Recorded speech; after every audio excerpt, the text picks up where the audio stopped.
and no one necessarily tracked you. No one like followed you. You could go, there's a way to go certain, you don't have to go through the major airports because the majority of the airspace is uncontrolled airspace. You were showing me that map once where Yeah. if you just fly stay away from the big cities, basically. Yeah, you stay away from the big cities.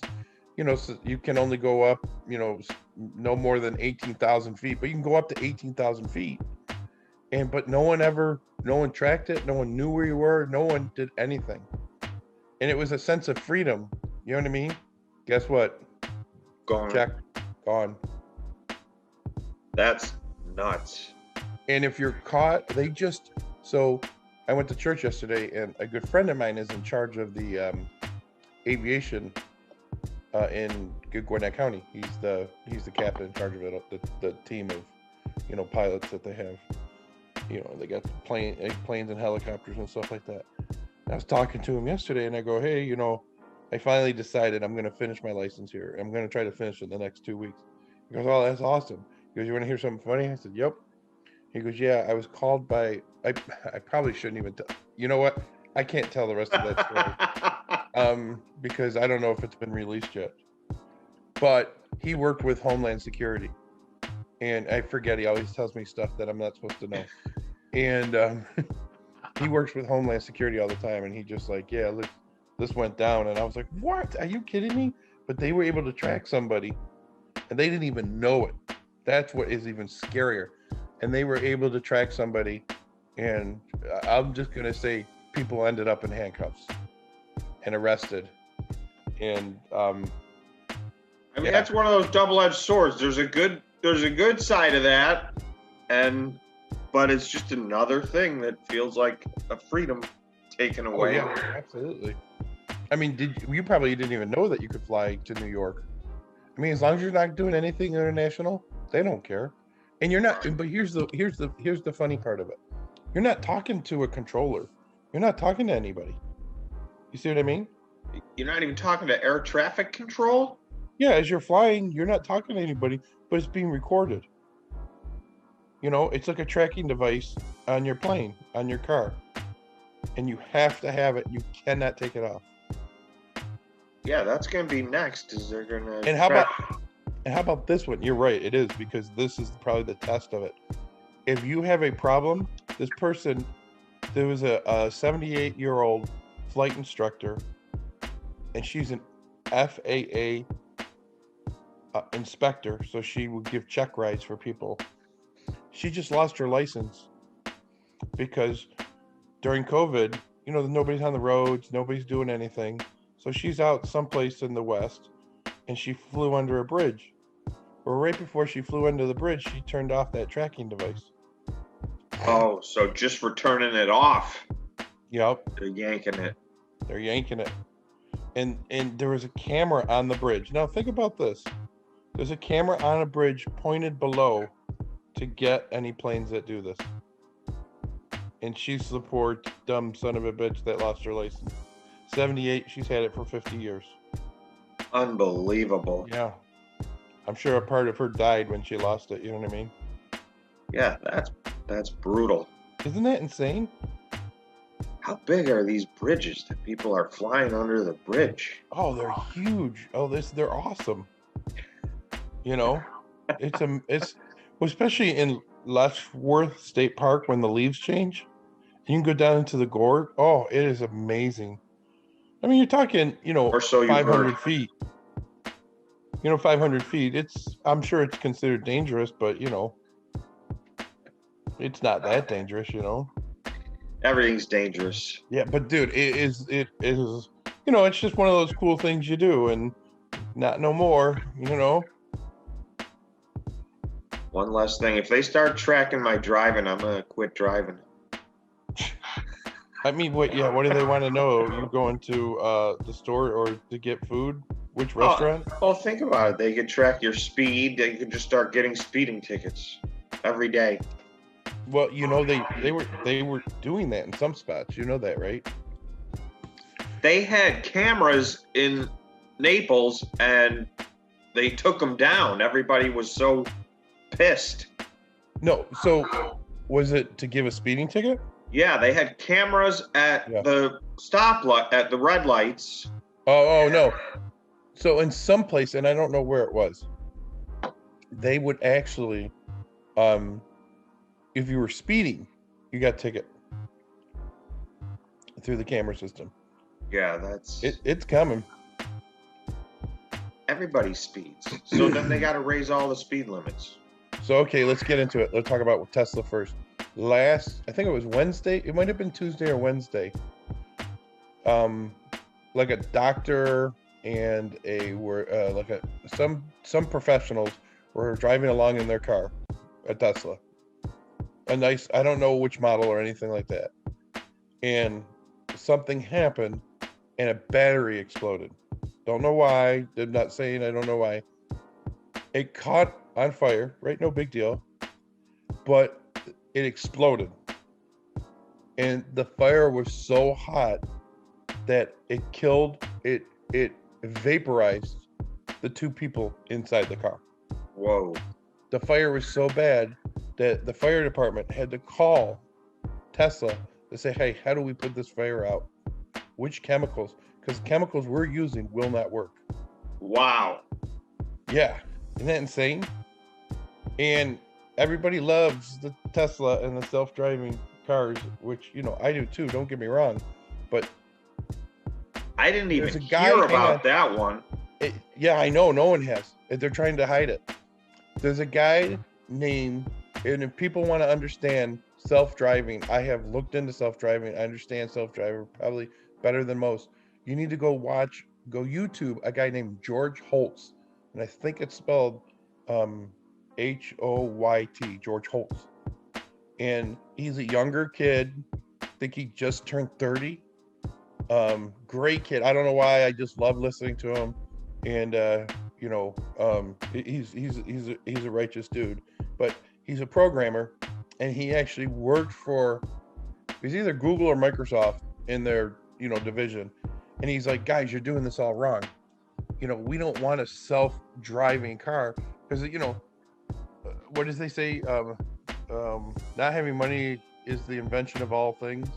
It's right. Because when you don't have money, you think outside the box. And so, this guy hasn't raised much money, and he's not a publicly traded company. His company's called Comma.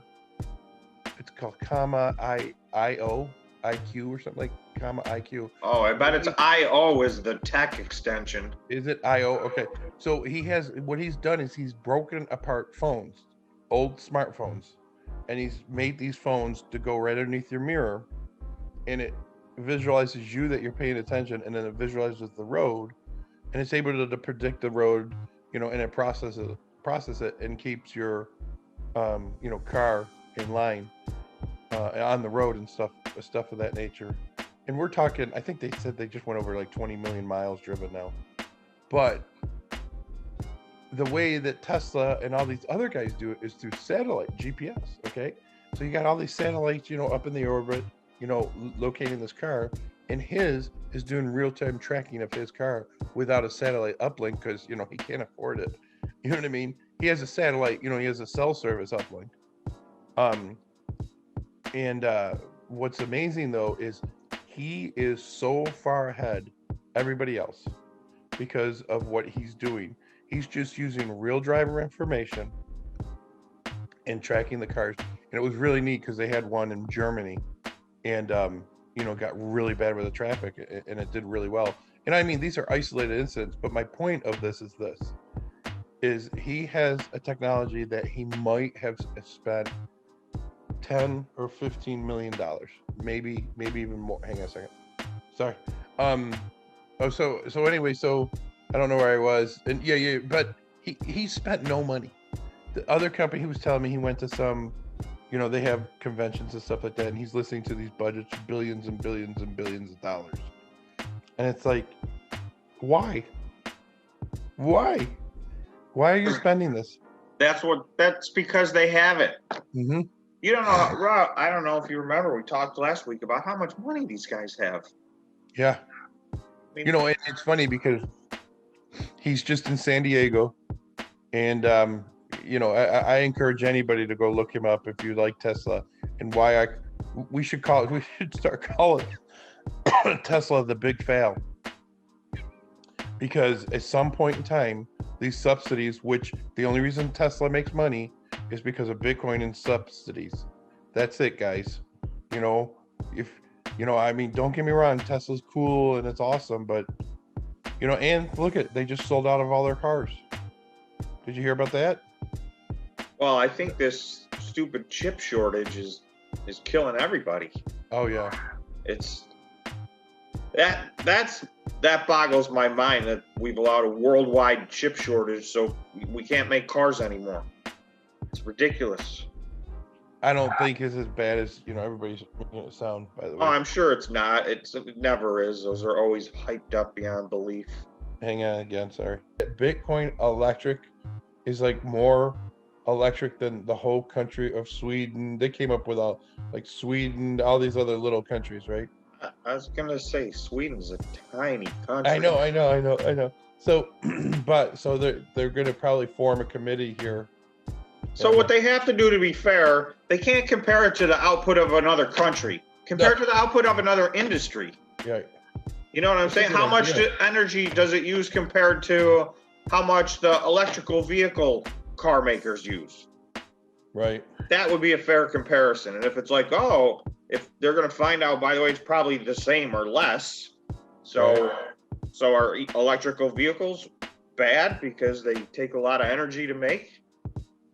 Don't apply common sense here, brother. That's not part of the talking point. And if she knew what the hell she was talking, pardon my French, if she knew what the heck she was talking about, all the North American miners have gone green. They're all hydroelectric and other green forms of, so they're using excess energy that's getting wasted. They've been extremely innovative in how they mine these coins, being ultra sensitive. 5 years ago, her conversation was right. They were just using energy and going, but they've almost totally gotten off of traditional energy. Speaking of gotten off, did you hear about that guy that was on a Zoom call that was working one out? No way. Yeah, he was on a Zoom call with like 40 work? people. I think it was teachers. It was a whole bunch of teachers. And he was just sitting. This and then is he was stupid enough to admit it. You can't see. I mean, you know what I mean? It was off camera. Sorry, Tom, you really turned me on. Can you stand up real quick and turn around? I was just like, what is this world coming to? That's probably not the first time. Well, but his defense was, no one said he couldn't do it. If somebody had told me, if somebody would have told me, I'm gonna have to plead ignorance here because no one said that I can't do it. Was that wrong? Is that wrong? I mean, it wasn't on camera. I could see if it was on camera. Hey, we're crossing the line, but we're not on camera. So, This is inappropriate work behavior. Well, he wasn't at work. Up here looks fine. He's at work. Down below, wasn't at work. That's like half the people on these Zoom calls are in their pajamas or their boxers because you can't tell. Whatever. Pants are dead. All you need is a nice shirt. Yeah, I know. Shorts and a shirt. So, man, have you been watching Ethereum? Ethereum's Remember, I said it at $1,800. Remember, I said, man, I need to go get. And then I tried to transfer money, and it's such an aggravation. I was talking to some kid at Lumber Liquidators, and we're talking about different things, and he's like, yeah, I use Coinbase to buy stuff, and I transferred money from my account, nothing huge. And he goes, and I'd have an error every single time I transferred it. And then they took all three of them, even though all three of them said there was an error. They took all three of the deposits. He goes, I bounced checks. It was a nightmare. And then, how about this? I was talking to him. I specifically went there yesterday because we were talking about Doge, and he bought a whole bunch of Doge. And guess which platform he also uses? He uses Robinhood. Guess what happened? Oh. He got hammered. Well, So and if he said bought right Doge, before- see, he Yeah, should have right watched my video. I told everybody dump Doge before Saturday Night no, Live. it's even worse than that. He did. Oh, he dumped did? it. He did at 11 o'clock. The order never went through. Oh man, He said they like locked him out. So unbelievable. here's Robinhood, a platform for the people, Right. rich people, by the hedge funds, right? And so I guarantee their orders went through. They're screwed. Robinhood, I'm going to tell you right now, Robinhood is going to be sued again over this. He said he lost thousands of dollars, and he didn't even have thousands of dollars to lose. Robinhood has a problem because from time to time, and I'm not even really trading on Robinhood. I just use it to check. It's got the price, up to date, exact real time price of Dogecoin and that kind of stuff. So I use it to check those. And all the time I see little warnings like, sorry, you can't trade Bitcoin right now for the next 30 minutes. We're the system, blah, blah, blah. That's not really a good trading platform if there are times that you can't trade your stuff. That's got to be up. They got to have 99.99% coverage if you're going to be an online trading platform. And never mind Coinbase. Well, can you imagine if this was a currency? Oh yeah. It's not a currency. They don't treat it as a currency, so that's probably how they get away with it. Coinbase, and Coinbase is probably one of the better ones because they were able, they're the most used. They went public, and still there's all the problems with them. And they don't even do Dogecoin yet. Another interesting thing about Bitcoin is now they're tracking where the Bitcoin. Did you hear about this poor son of a bitch who tried to kill his wife with Bitcoin? No. He tried to what? Kill his wife. He tried to. So I guess it's a known website. Some like you can go and hire a hitman. Wow. So what I am thinking, I'm going to defer a little bit with my brain. And so he went and hired a person from a black site to list and kill his hitman site. Okay, so just let me play like Sneaky George. I'm the government. I'm looking for nefarious activities, and I go and I pose as a person, as a hitman on these sites. How hard would that be, you dumbasses? Right. I mean, that's the simplest thing out there. So anybody who hires a hitman to kill their spouse deserves whatever they get. Oh yeah, I'm not denying that. It's just my whole point though is they were able to track the Bitcoin, and they haven't explained how they were able to track it. But this is the big mystery of Bitcoin. You bring up a point that we're gonna find out. They say, "Oh, it's anonymous. It's so anonymous. It's a problem. It's a black market." It's like, but wait a second. It's an open source thing. They can track. The whole point of Bitcoin is every single Bitcoin ever transferred is tracked and verified 1,000 times. So you might not know whose wallet it is, but you know where it came. You could trace every Bitcoin back to its origin. That's the whole point of the system. right, that's the blood coins.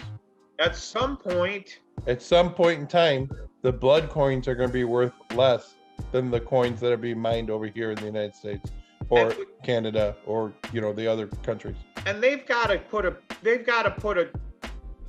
can't go retroactive on that. They've got to just call a date, like, whatever, January 1st, 2024, from this date forward, like blood coins involved in illicit activity from this day forward. Because if you go backwards, then all of a sudden you have two Bitcoins. You have right. And how do you know which Bitcoin? Well, supposedly, Coinbase won't sell any blood coins, so they're going back and tracing. And supposedly that's an issue with why there's a problem with transactions and stuff like that. Well, it's going to get easier because Marathon Digital created a giant pool. All of their miners are going to be U.S. government compliant. So as soon as all the North American miners are compliant, and North America was way behind in mining Bitcoin, but with the amount of machines they've been adding the last couple of years, I gotta believe we're a couple of years away from being, on even ground from Bitcoin mining standpoint, and we won't. Well, I don't know if we'll be at even ground, but I mean, I would say more like 60-40 or 80-20 probably. Even if it's 70-30, we're producing a substantial enough that even if the rest of the world's hash rate went away, we still have more than enough computing power to fuel Bitcoin. So, I mean, these guys aren't buying 10 machines or 100 machines. Marathon's buying 100,000 machines. Did I tell you? I didn't even tell you this. That lady finally did the order on Alibaba, and I didn't catch it. No. But there was going to be no warranty on the machines. The machines were used. They were going to show us a picture showing it worked. But they said that, they were having a problem shipping them, and half of them didn't come up work. But they wanted 200 grand, Here's 200 grand. And, and I trust me, it was really tempting, They're getting expensive. I saw one of the publicly traded companies buy 2,200 machines at an average price of $7,000 a machine. That was $2,000 2 months ago. Yeah. So now even in bulk orders of thousands of machines, it's up to 7,000. So yeah, if you guys are looking for machines, I know somebody has them. He's a Canadian fella. His name's Bob. I hear, I can't verify this, but I hear his machines are 10,000 times better than everybody else's machines. Right. They consume half the electric. Actually, they give back electric. They give back electric. You use these and they give back, and they have a higher hash rate. That's right. Right? But he's selling them because he doesn't know how to plug them in. Well, he's got his first shipment coming. That's what I heard anyway. Yeah, 3 years. You know what's really sad? He could be the dumbest person in the world. You want to know why? Why? Because if 3 years ago when he started doing this, if he would have just focused on mining instead of anything else. Seriously. He would be so wealthy right now. Even if he could get these machines to kind of work, you know what I mean? Who knows if he even has one machine that works? Yeah. There's a lot of scammers. I was thinking about it. That guy could be the stupidest person in the freaking world. You know that? It always makes me wonder, like all these guys that make and sell these machines, and a lot of them are starting to keep some of them. And it's a new phenomenon because a year ago, Bitcoin wasn't worth anything. Right. So there was it wasn't an issue. You would sell the machines and make way more money. But now, I don't even know why somebody would make and sell a machine. Yeah, I know. Even if Bitcoin never goes up from here and just stays here. And I'll be honest with you, I don't think I would sell another machine, number one. And number two, I'd have it at an auction. I would not. Oh. I would not be selling these things without an auction. Sell them in lots of 1,000. Yep. Or no, 100. Be nice. Okay, 100. If the lower you sell the lot at, the more you're going to get. Yeah. Is the reality. People will probably pay 15 or 20 No, grand. because I bet you even that 7,000, I bet you that would have went for 85 to 9,000 easily. Oh yeah. Yeah. But 7's astronomical. This is the identical machine they were selling for like $1,500 6 months ago. So their cost hasn't changed. Yeah, that has. COVID's been rough on the whole planet, Tom. Yes, I'm sure their cost is up 4,000%. Now, did you hear about the copper shortage? No. Now there's a copper shortage, then there's a plastic shortage. I forgot what it was. There was something else, another major shortage. I just found all the appliances for the house I'm building, and hey, I'm not questioning how she got them. I was gonna say you're lucky because I don't know anybody else who can find appliances right now. $2,000. Sorry, they're working on it around. It's like I'm sitting in one of the other properties, and it's like, if it wasn't where it's located, I'm in the middle of a forest right now, guys. Oh yeah, you're not at the beach. Yeah, I'm in the middle of a forest. And what's crazy about this It's in Gwinnett County, which is like one of the largest counties in Georgia. And you would never know it by looking out the front window because it's like covered in trees. I love this place. I bought it for $100,000 9 years ago. Are you gonna sell that one? Yeah. Do you know what the Zulu is on it? How much? 410. Ooh. I know. It's like, how can you keep it? You gotta dump it. I love these people. Not sure if you have the right number, but I want to offer you cash for your price, for your house. Cash. I don't have the cash, but if I put your house under contract, I'm going to make a butt ton of money, and I'm going to flip it. It says it right here. I'm going to flip it to somebody else, and then I'm going to try to make $100,000, and I'm going to screw your life up. That's another thing we should do, Tom. I didn't even think about that. We should have a channel of somehow or another to reach out to people because, dude, the last thing they want to do is talk to one of these yahoos trying to sell their house. This whole, because that's when things went off the rails last time, is when people were buying houses that didn't even have the money to buy a house, but they thought they were just going to flip it before it ever closed and make a bunch of money in the middle. Yeah, it's bad. That's not good. No, it's not good at all. Yeah, I know. It's crazy. I watched it on YouTube, but it was an MSNBC clip on how they think Miami could become like the financial and tech hub in the future. Well, they just said that Florida is going to become the next New York. Yeah. And I was that's just like, please don't screw up another state. Yeah, well, exactly. What exactly do they mean by the next New York? Do they mean the next New York City because it's a financial hub, or do they mean the next New York because we're going to go bankrupt? In Georgia, and pay the same amount of money and have your own house and not have people on top of your head and below your head and worrying about parking on the street and then which side of the road are you on? Are you going to get a ticket or not? This is a byproduct of the pandemic because everybody learned, wait a second, I don't even need to be at my office. So why does everybody have to pile on top of each other? Yeah, but I think also you're looking at the politics and, I love helping people out. You know me, I love helping people out. And, because, dude, we all get knocked down in life. We all do. I don't care who you are, economic, whatever. We all get knocked down.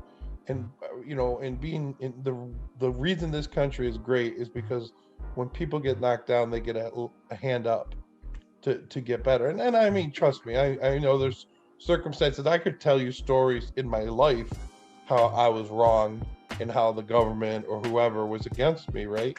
It just makes it that much better when you become successful. You know what I mean? Right? Yeah, I mean, here's a little education. Hopefully people are still listening and didn't turn away. And I know Steven's gonna cut this up, and this would be more for Steven's benefit than anybody else.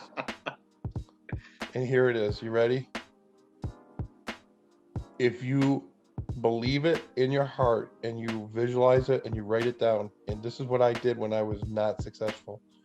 Every day, I remember I said, if I could only save $1,000, I'd be so rich. And I would write it. I'd take a shower every morning and I would write it on the wall. And I didn't have a glass shower. I just had tile. I mean, you couldn't even see it. You couldn't see it, but it was the visualization that I did. Quick, Tom, how many zeros in $1 billion? 9. Yeah, see, it didn't take me that long to answer that. I know it's 9. Okay, and I know, so, that's how I started. And I mean, when you believe in yourself and and you start saying, hey, I'm going to do this, you do it. And because it's your body aligns to that process that you have. And that's why I don't want anybody, hating life and being negative. And I'm not saying it's easy because it's capitalism. They don't want it to be easy, but it's the best gift you could ever give yourself is to become successful. Find a niche, whatever it is, cleaning gas cans. Have you heard about this? Not gas cans, trash cans, cleaning trash cans. There's a company out there you can take and go get trash cans. I think it costs $5,000 to start. You put on the back of a pickup. They come in, and they make $20 or $10 or whatever it is. Like they clean your trash can? Yeah. Like your dumpster? Like you're at your house? No, like the little toter you bring out to the side of the road? Yeah. You know how it gets disgusting? Yeah. They have a little thing that cleans the inside of them. Man. And everybody and their brother does it because everybody hates their freaking... And what they do is they make a deal. So now think about this. They make a deal with an HOA, okay? Yeah, that's how to do it. Then you get and you to make a do deal. 500 of them. Right, and you do... Right, and they just go boom, boom, boom, boom, right down the road, right when they're out. And then you get a nice, clean trash can. Let's do that. It's great, though. People love it, though. I mean, because, it's a smelly-ass trash can. Right. Well, if you can find a way to get the HOA to work that into the dues and get it paid that way, then you could kill it. Yeah. It's a lot harder to go one by one and get... Yeah, I know. And, and they have this thing where, you got to get all the garbage. You got to... I'm sure it kicks a lot of garbage, because there's those papers, Oh, yeah. Yeah, you almost have to have a dump truck. Yeah, from all the beer. But yeah, people forget that. And I think there's one thing I'm learning about being back up here is that you, even if you have a cash cow, you still have to focus on it at some point in time. Right. Even if you have, I follow the GM matrix. And even if you have something that you have to spend a percentage of your business thinking about it, doing it, and acting on it, or it will fall apart. Yeah, you got to keep your eyes on your fries. Yep. It's all right. You got anything else? What's your prediction? Bitcoin is absolutely stuck in the mud. Ethereum is absolutely on fire. It's basically doubled in 2 weeks.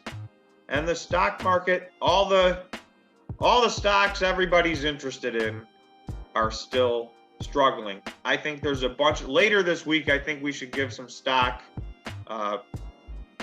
recommendations to add to people's watch list because there's what is it? May? You're supposed to sell in May or whatever? They sell in May and go away, but everybody already sold in March and April, so I think there's some stuff it's about time to buy in May. I'll tell you one right now just to end things up. There's a company called Palantir, ticker PLTR. They report earnings tomorrow. I'm hoping that they disappoint and the stock gets beaten down. This stock has been thrashed, and this is, in my opinion, not financial advice. This is not. We are not financial advisors. This isn't financial advice. My personal opinion is this company they're getting contracts. They get government contracts. Look into what they do. They've got pipelines of contracts coming that are insane. So if by chance they miss, even some of these companies that are hitting expectations are getting crushed on earnings calls. So if that happens to get crushed on earnings calls, if you see Palantir, it's already under $20. So do your due diligence. That's my watch list of the day. Palantir, PLTR. What about your Bitcoins companies? Bitfarm. Bitfarm just had a giant jump last week, and they got some good news that's not done yet. They got approved to get listed on the NASDAQ. So they were up like 25% on Friday, but they haven't actually gotten listed yet. There's a couple of little hoops they have to jump through. Once they get listed, I would expect that there's the potential for a lot more upside, because if you compare them, they do roughly the same amount of business, actually a little more than Marathon and... Did you say more? At the moment, they do. Right, but they probably don't have as many coins. They don't have as many coins sitting on the sidelines, but they have a higher hash rate than both of those guys, and they're going to remain competitive. Marathon looks like they're going to pull ahead, of everybody, but those guys are going to be the top 3, and Bitfarm is worth 1/3 or 1/4 of what those guys are worth. So if they're all the same, and Bitcoin's got their listing up and running, and they've got their options going, that's an important thing people don't realize. Options are not just for buying and selling to make money on, they're insurance. So if you can, once you can buy Bitfarm and buy some insurance on it in the form of options, I think there's massive upside on that thing. Out of all of them, that one, I feel like it's their turn. They're going to go. I hope so, because we're heavily invested. But if I didn't have it, my stock portfolio would look awful right now. Oh yes, that's all it takes is that's the first one to jump. We'll always talk about the miners. I think their time is coming big time. They've been suppressed beyond belief, and even if Bitcoin is proved, even if it doesn't go up in the short term, it's proved this 58,000 mark. It's been there for 3 months. I mean, it's proving that it's not a fluke. Yep. Right. It's not all of a sudden going to be 20,000. It's been, the question is it going to be 58,000 or 78,000? In my opinion, not. So. That is the question. We will see. All right, brother. Well, have a good day, and I'll talk to you later. All right. See ya. See you.